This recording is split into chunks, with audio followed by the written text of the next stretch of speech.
আসসালামু আলাইকুম। অষ্টম শ্রেণীর শিক্ষার্থী বন্ধুরা, তোমাদেরকে ইজি লার্নিং এর পক্ষ থেকে স্বাগত জানাই।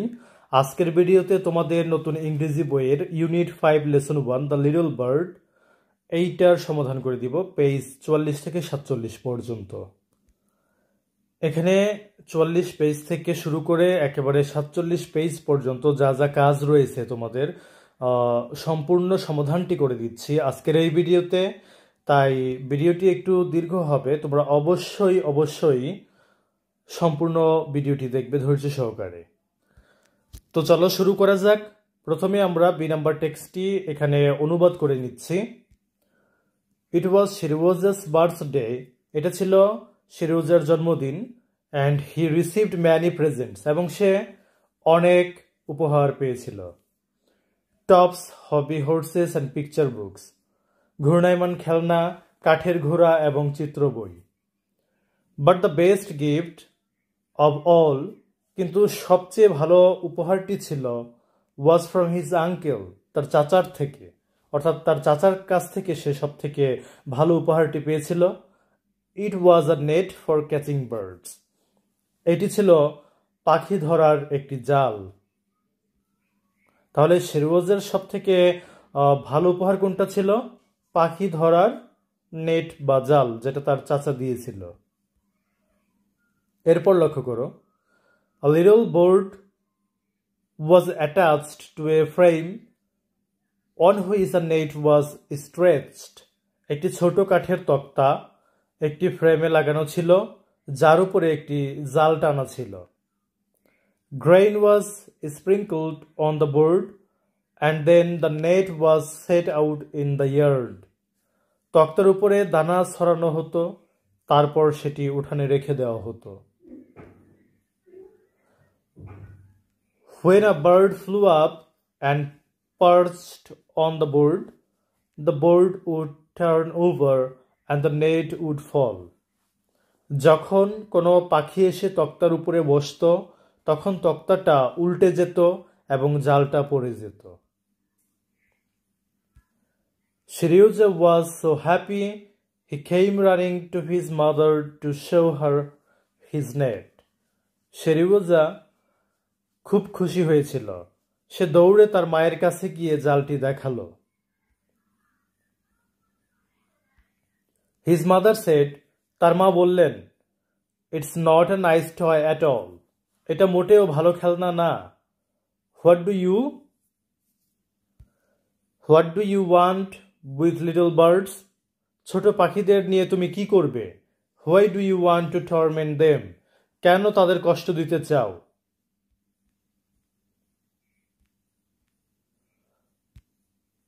I will put them in cages. আমি ওদের খাঁচায় রাখব। They will sing. তারা গান করবে। I will feed them. আমি তাদেরকে খাওয়াবো। Shireuza got some grain. Shireuza কিছু দানা নিল, sprinkled it on the little board and set the net out in the garden. ছোট তক্তার উপর ছড়িয়ে দিল এবং জালটি বাগানে পেতে রাখল। He stood next to it. সে তার পাশে দাঁড়িয়ে রইল, waiting for birds to come flying down. এবং অপেক্ষা করতে লাগলো পাখিরা উড়ে এসে এটাতে বসবে, সেই অপেক্ষায় রইল। But the birds were afraid of him. কিন্তু পাখিরা তাকে দেখে ভয় পেল and did not come near the net. এবং জালের নিকটে আসলো না।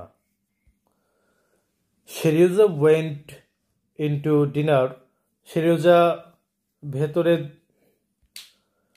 ভেতরে খাবার খেতে গেল and left the net in the garden. এবং বাগানে জালটি রেখে দিল। When he came to look at it, যখন সে এটা দেখতে এলো, after dinner, খাবার খাওয়ার পরে, he saw that, সে দেখলো যে the net had fallen and a little bird was thrashing about under it. সে লক্ষ্য করলো যে জালটি পড়ে গেছে এবং ছোট একটি পাখি তার নিচে ছটফট করছে। Shireuza was very excited. Shireuza খুব উত্তেজিত হয়ে পড়ল। He caught the bird and took it into the house. সে পাখিটাকে ধরল এবং ঘরের ভেতর নিয়ে এলো। Look mamma, I have got a bird. দেখো মা, আমি একটা পাখি ধরেছি। It must be nightingale. এটা একটা nightingale. Oh, how fast its heart is beating. ওরে কেমন জোরে ওর হৃদয় ধকধক করছে। হিজ মাদার সেড, তার মা বলল, ইটস আ ইটস আ সিস্কিন। তার মা বলল যে এটা সিস্কিন। ডোন্ট টর্মেন্ট ইট, ওকে কষ্ট দিও না। লেট ইট গো, এটাকে ছেড়ে দাও। No, I will feed it and care for it. না, আমি ওকে খাওয়াবো, যত্ন নেব। Seryozha put the siskin in a cage. Seryozha সিস্কিনটিকে একটি খাঁচায় রাখল। And for 2 days he fed it grain. এবং 2 দিন এটাকে শস্য দানা খাওয়ালো। চেঞ্জড ইটস ওয়াটার, এটার পানি বদলে দিল, পরিষ্কার করে দিল। ক্লিন দ্য কেজ, খাঁচাটি পরিষ্কার করলো। অন দ্য থার্ড ডে, তৃতীয় দিনে, হি ফরগট অ্যাবাউট দ্য সিস্কিন। সে সিস্কিনটি সম্পর্কে ভুলে গেল। এখানে সিস্কিনটা হচ্ছে সিরিওজা যে পাখিটি ধরেছে, ছোট পাখি, সেটার নাম সিস্কিন। তো থার্ড ডে অর্থাৎ তৃতীয় দিনে সে পাখিটার কথা ভুলে গেল। পাখির খাবার দেওয়া কিংবা পাখির পরিচর্যা করার বিষয়টা সে ভুলে গেল। And did not change it's water, এবং সে পানি পাল্টালো না, বদলে দিল না, যেহেতু সে ভুলে গেল। Then his mother said to him, তারপর তার মা তাকে বলল, সি, দেখো, you forgot all about your little bird. তুমি তোমার ছোট পাখিটা সম্পর্কে একেবারেই ভুলে গেছো। I think you had better let it go. আমার মনে হয় তুমি ওকে ছেড়ে দাও, সেটা ভালো হবে। No, I won't forget. না, আমি ভুলে যাইনি। I will give it some fresh water now. আমি এখনই ওকে কিছু সতেজ পানি দিব, ভালো পানি দিব। অ্যান্ড ক্লিন দ্য কেজ, এবং খাঁচা পরিষ্কার করে দিব। Seryozha stuck his hand into the cage and began cleaning it. Seryozha খাঁচার ভেতরে হাত ঢুকিয়ে পরিষ্কার করতে শুরু করলো। But the siskin became frightened, কিন্তু সিস্কিনটা ভয় পেয়ে ডানাগুলো ঝাপটাতে লাগলো। And beat its wings against the cage, মানে ডানাগুলো ঝাপটাতে শুরু করলো। Seryozha cleaned the cage out and went for water. Seryozha খাঁচাটা পরিষ্কার করলো এবং পানি আনতে গেল। হিজ মাদার স দ্যাট, তার মা দেখলো যে, he had forgotten to close the little door and called after him. তার মা দেখলো যে সে দরজাটা বন্ধ করতে ভুলে গেছে এবং বললেন, close the cage door Seryozha, or your bird might fly out and hurt itself. Seryozha, দরজাটা বন্ধ করো, না হলে পাখিটা উড়ে যেতে পারে আর আহত হতে পারে। No sooner had she said this than the siskin found the door, spread its wings happily, and flew across the room to the window. মা কথাটা বলার সঙ্গে সঙ্গে সিস্কিনটা দরজা খুঁজে পেল, খুশি হয়ে ডানা মেলল আর ঘর পেরিয়ে জানালার দিকে উড়ে গেল। But it did not see the glass pane, কিন্তু সে জানালার কাচ দেখতে পেল না। It hit the pane and fell to the window sill. সে কাচে ধাক্কা খেল এবং জানালার কিনারায় পড়ে গেল। সেরিওজা কেম রানিং, সেরিওজা দৌড়ে আসলো। Picked up the little bird, ছোট পাখিটাকে তুলে নিল।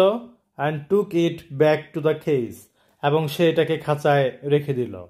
দ্য সিস্কিন ওয়াজ অ্যালাইভ, পাখিটা বেঁচে ছিল। But it lay on its breast with its little wings spread out and was breathing জার্কলি।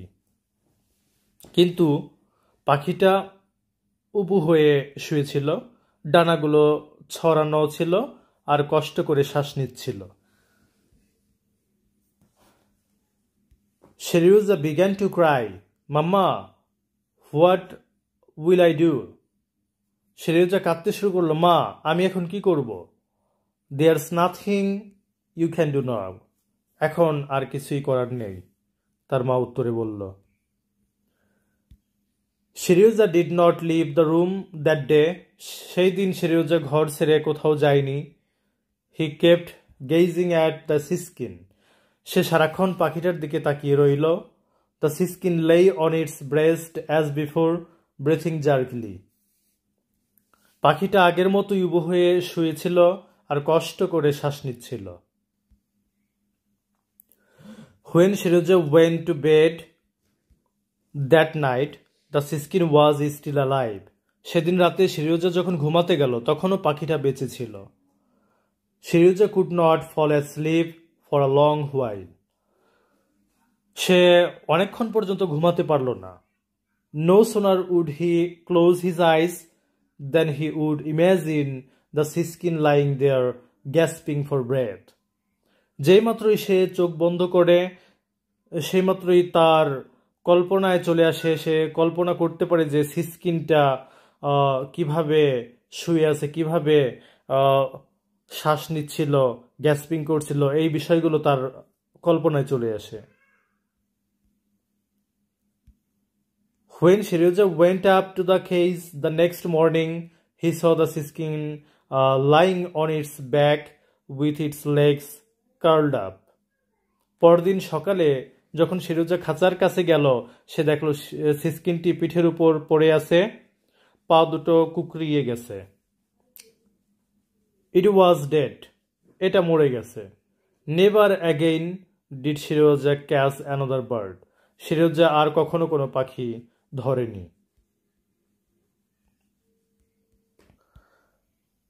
তো এবার আমরা এই 46 পেজে সি নাম্বারের যে ছকটি রয়েছে এই ছকের সমাধানটি করব, এই ম্যাচিংটা করব এখন আমরা। তো লক্ষ্য করে প্রথমটা হচ্ছে নাইটিঙ্গেল, এটা হবে small bird known for its song. তারপরে সিসকিন, এটা হবে a small song bird related to finches. Thrashing, এটা হচ্ছে ছটফট করা, তার মানে এটা হবে হচ্ছে থ্র্যাশিং। এটা হবে হচ্ছে মুভিং ভায়োলেন্টলি অর ওয়াইডলি, অর্থাৎ খুব তাড়াহুড়ো করে নড়াচড়া করা। তারপরে টর্মেন্ট, টর্মেন্ট মানে হচ্ছে যন্ত্রণা, তো এটাও হবে হচ্ছে to cause distress or suffering, মানে কোনো দুর্যোগ, দুর্ভোগ অথবা ভোগান্তির কারণ হওয়া। এরপরে পার্চড, পার্চড এটা হচ্ছে উঁচু কোনো জায়গায় বসা, তাহলে এটা হবে হচ্ছে sitting or resting on something high, উঁচু কোনো কিছুতে রেস্ট নেওয়া, বিশ্রাম নেওয়া বা বসে থাকা। এরপরে জার্কলি, জার্কলি এটা হবে হচ্ছে moving in sudden sharp motions, অর্থাৎ হঠাৎ করে মুভ করা। পেইন, পেইন মানে হচ্ছে এটা হবে এফ নাম্বার, যে a sheet of glass in a window, একটা জানালার কাঁচ। এরপরে উইন্ডো সিল, এটা হচ্ছে আ লেজ বিলো, আ লেজ বিলো আ উইন্ডো, উইন্ডোর পাশে বা জানালার কিনারার অংশটা। এরপরে গ্যাসপিং, গ্যাসপিং মানে হচ্ছে দ্রুত শ্বাস প্রশ্বাস নেওয়া, তো ব্রেথিং উইথ ডিফিকাল্টি এটা হবে মানে শ্বাসকষ্ট। তো এবার ডি নাম্বারে যে ট্রু ফলসগুলো আছে সেগুলোর সমাধান করব এখন আমরা। লক্ষ্য করো, বলছে যে ট্রু অর ফলস, সত্য অথবা মিথ্যা। সত্য হলে শুধু ট্রু লিখলেই হবে, আর যদি ফলস হয় তাহলে কারেক্ট আনসারটা আবার লিখতে হবে। তো এই নাম্বারে যে প্রশ্নটা ছিল, Shireuza's mother was happy with the bird catching net. Bird catching net অর্থাৎ পাখি ধরার জালটা পেয়ে Shireuzaর মা খুশি ছিল বা সেটার উপরে সে আনন্দিত ছিল, কিন্তু এটা হচ্ছে মিথ্যে। আমরা দেখেছি যে Shireuzaর মা খুশি ছিল না, সে ওই পাখি ধরার জালটা পছন্দ করেনি। তাই আমরা উত্তরটা এভাবে লিখব যে Seryozha's mother was not happy with the bird catching net. এখানে শুধুমাত্র আমরা নট যুক্ত করে দিব প্রশ্নে এই জায়গাটাতে, তাহলেই হয়ে যাবে। এরপরে বি নাম্বারটা লক্ষ্য করো যে সিরিয়াজা caught a সিস্কিন using the net. সিরিয়াজা একটা সিস্কিন ধরেছিল পাখি ধরার জাল ব্যবহার করে, এটা সত্য। তারপরে সি নাম্বার প্রশ্নটি লক্ষ্য করো, এখানে বলেছে যে Seryozha forgot to feed the bird on the second day. আচ্ছা, সেকেন্ড ডেতে নয়, আমরা দেখেছি প্যাসেজে যে থার্ড ডেতে পাখিটাতে খাওয়াতে ভুলে গেছে। তাইলে এটা সঠিক উত্তরটা হবে Seryozha forgot to feed the bird on the third day, অর্থাৎ চতুর্থ দিনে। এখানে থার্ড ডে হবে সঠিক উত্তর। এরপরে ডি নাম্বারটি লক্ষ্য করো, the siskin flew into the window after escaping from the cage. খাঁচা থেকে পালিয়ে যাওয়ার পরে সিস্কিনটা উইন্ডোতে উড়ে যায়, জানালায় উড়ে যায়, এটা সত্য। তারপর লক্ষ্য করো ই নাম্বার প্রশ্নটি, এখানে বলেছে যে Seryozha's mother helped him catch the bird. সিরিয়াজের মা পাখিটাকে ধরতে সাহায্য করেছিল, এটা মিথ্যে কথা। তো এটা সঠিক উত্তরটি হবে Seryozha's mother did not help him catch the bird. সিরিয়াজার মা তাকে সাহায্য করেনি, পাখিটা ধরতে সাহায্য করেনি। She told him to let it go. সে তাকে বলেছিল যে এটাকে যেতে দাও, মানে পাখিটাকে ছেড়ে দাও। এরপরে এফ নাম্বারটি লক্ষ্য করো যে Seryozha never tried to catch another bird after the siskin died. সিস্কিনটা মরে যাওয়ার পরে সিরিয়াজা আর কোনো পাখি ধরেনি, এটা সত্য, ট্রু। এবার এই নম্বরে যে প্রশ্নগুলো আছে সেগুলোর উত্তর আমরা দেওয়ার চেষ্টা করব। লক্ষ্য করো, এক নম্বরে যেটা বলছে, what did Seryozha receive as a gift from his uncle. Seryozha তার চাচার কাছ থেকে একটা গিফট হিসেবে কি পেয়েছিল? উত্তর, Seryozha received a bird catching net from his uncle as a gift. Gift হিসেবে সিরিয়াজা একটা বার্ড ক্যাচিং নেট অর্থাৎ পাখি ধরার জাল পেয়েছিল। এরপরে 2 নম্বর প্রশ্নটি দেখো, why did Seryozha's mother not like the idea of catching birds. কেন সিরিয়াজার মা পাখি ধরার আইডিয়াটাকে পছন্দ করেন নাই? উত্তর, Seryozha's mother didn't like the idea because she believed it was cruel. সিরিয়াজার মা এটা পছন্দ করেননি কারণ তিনি বিশ্বাস করেন যে এটা নিষ্ঠুর, এই কাজটা নিষ্ঠুর একটা কাজ। 3 নম্বরটা লক্ষ্য করো, what kind of bird did Seryozha catch in the net. জালে সিরিয়াজা কি ধরেছিল? সিস্কিন ধরেছিল। তাহলে আমরা লিখবো Seryozha caught a siskin in the net. Seryozha জালে একটা সিস্কিন ধরেছিল। এরপর লক্ষ্য করো 4 নম্বরটা, how did Seryozha take care of the bird বা পাখিটাকে কিভাবে সিরিয়াজা টেক কেয়ার করত? উত্তর, অ্যাট ফার্স্ট, প্রথমত Seryozha fed the bird with grain. পাখিটাকে সে গ্রেইন খাওয়াতো, মানে শস্য দানা খাওয়াতো। তারপর চেঞ্জড ইটস ওয়াটার ডেইলি, নিয়মিত পানি পরিষ্কার করে দিত, পানি চেঞ্জ করে দিত। অ্যান্ড ক্লিনড দ্য কেজ, এবং খাঁচা পরিষ্কার করে দিত। 5 নম্বর প্রশ্নটি লক্ষ্য করো, if you were in Seryozha's place, যদি তুমি সিরিয়াজার জায়গায় থাকতে, what would you have done differently after catching the siskin. সিস্কিনটা ধরার পরে তুমি কি কাজ করতে, মানে সিরিয়াজার জায়গায় তুমি থাকলে তুমি কি করতে? উত্তরটা আমরা এইভাবে লিখেছি যে if I were in Seryozha's place, যদি আমি সিরিয়াজার জায়গায় থাকতাম, I would have listen to my mother, আমি আমার মায়ের কথা শুনতাম। And set the bird free, এবং পাখিটাকে ছেড়ে দিতাম। Immediately instead of keeping it in a cage, তাৎক্ষণিকভাবে পাখিটাকে আমি ছেড়ে দিতাম খাঁচায় ধরে রাখার পরিবর্তে। তো প্রিয় শিক্ষার্থী বন্ধুরা, যদি ভিডিওটি ভালো লাগে অবশ্যই শেয়ার করবে। ধন্যবাদ সবাইকে সাথে থাকার জন্য।